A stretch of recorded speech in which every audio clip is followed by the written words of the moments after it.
শুধু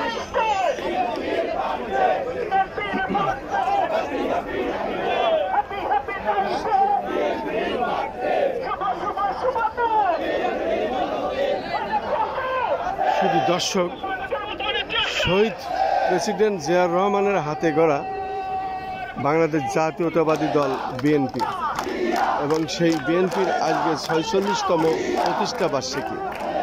এই প্রতিষ্ঠা বার্ষিকীতে আমরা শহীদ প্রেসিডেন্ট জিয়াউর রহমানের সমাধিস্থলে এবং শহীদ প্রেসিডেন্ট জিয়াউর রহমানের সমাধিস্থলে আমরা এসে দেখতে পাচ্ছি লক্ষ জনতার সমাবেশ এবং লক্ষ লক্ষ জনতা বিভিন্ন রকম ব্যানার, ফেস্টন এবং মুহুর্মুহুর স্লোগান দিয়ে আজকে শহীদ প্রেসিডেন্ট জিয়াউর রহমানের সমাধিস্থলে আসতে দেখা যাচ্ছে।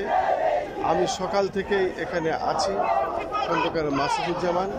আমরা প্রত্যেক বছরেই এগুলো সাধারণত এসে থাকি, শ্রদ্ধা নিবেদন করি, দোয়া মোনাজাত করি। বিশেষ করে আমাদের সংগঠনগুলির পক্ষ থেকে বেগম খালেদা জিয়া মুক্তির দাবি পরিষদ, আরাফাত রহমান কোকো স্মৃতি পরিষদ, নিরাপদ বাংলাদেশ চাই, সেই সাথে বীর মুক্তিযোদ্ধা রুকনুদ্দিন লক্ষণ স্মৃতি পরিষদ ও খন্দকার রবিউজ্জামান সিপার স্মৃতি পরিষদ এর পক্ষ থেকে ধারাবাহিকভাবে আমরা সাধারণত প্রত্যেক বছর এবং প্রত্যেক অনুষ্ঠানে আমরা এখানে এই যাবৎকাল হাজির হয়েছি এবং শ্রদ্ধা নিবেদন করেছি। তারই ধারাবাহিকতায় আজও আমরা এখানে এসেছি এবং আজকে এই ৪৬তম বাংলাদেশ জাতীয়তাবাদী দলের বিএনপির প্রতিষ্ঠা বার্ষিকীতে আমরা এখানে এসেছি এবং আমরা আমাদের ধারাবাহিকভাবে যে কাজগুলি সেগুলি আমরা প্রচার করে যাচ্ছি।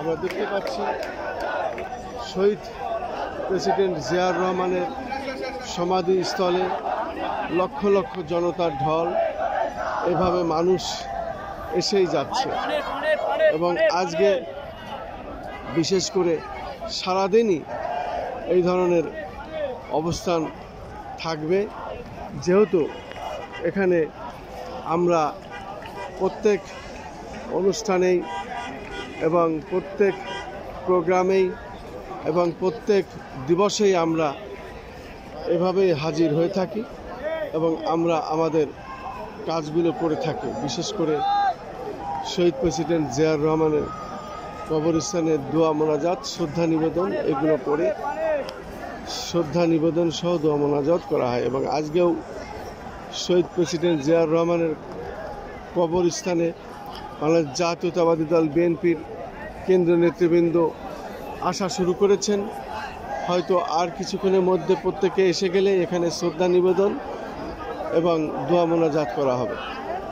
আমরা আমাদের প্রচার যেভাবে করে থাকি ঠিক তার ধারাবাহিকভাবে সেটা আজও করে যাচ্ছে।